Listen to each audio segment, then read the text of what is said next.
to give the pledge to the Texas flag. You give it the same honor. You're not giving it. That's important. Drop that hand, you can give it the salute, or you can cross your heart. So that's what I've learned. I want everybody to do it. They don't do it when we're at other places. A history about the Cristo Rey. This cemetery has been here since 1853. It's on a map as the Indian Cemetery, and it's gone by several names: Indian, East, Rubio, and finally Cristo Rey. There are supposedly 2 graves here. We don't know exactly whose they are. We think, and it's been passed down from generation to generation, by the people that were buried here, that they are Indian graves. They are covered with rocks. We don't know. We can't find anything about them. I've tried to check to see. One may be a mass grave, one may be just the medicine man, and the other one the Indian chief. We don't know, but they're here.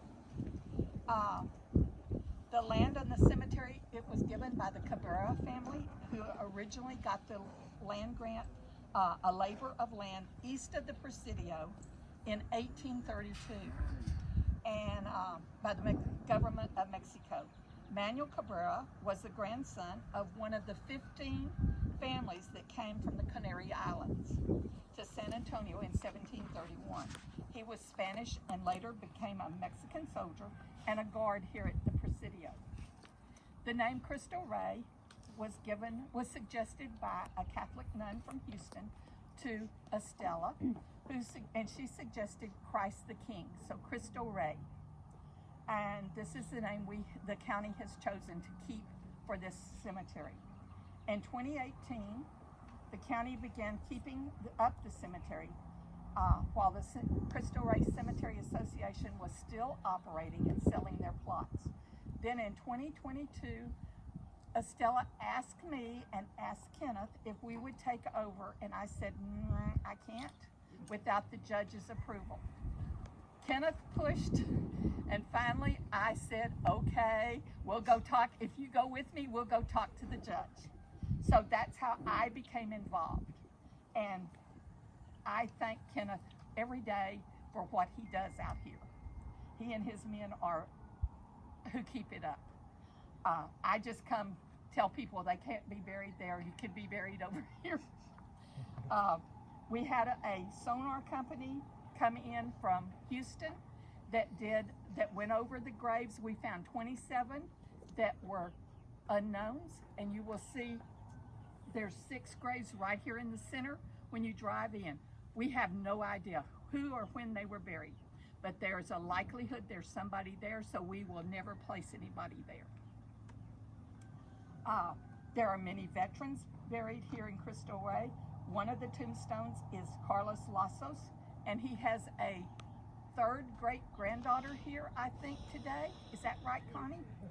There she is, yes. So he was at the Battle of Bahia, and he was born in 1838, and he died in 1927. Oh, no, that was another one. He was born in 1796 and died in 1891. He was almost 100 years old. Another is Juan Rubio, born in 1838. He served in the Civil War. He died in 1927. There are other veterans here. Larry Zermino was the latest one that was buried here.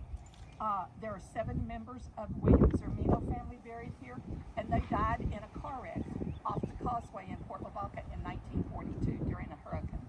The same hurricane that blew away our courthouse rooftop. So that we tie in there a lot. Among the other notables is Constable Raul Martinez, the first Mexican-American hired by the Houston Police Department. After he retired from HPD, he became the first Mexican-American to be elected constable in Harris County. He served his country in the U.S. Army in World War II. His brother Elias Martinez became the first Mexican-American fireman hired by the city of Houston, and he also served in the Army in Korea. I want to thank Connie Gallardo and Olga Manzano, Della Zermino, Kenneth Edwards and his men, and then the people that are listed on the back of this, they help pay for our market. So we want to thank them especially. Anyway, that's all of my part, so we'll see who's next and gets to come. Local dignitaries.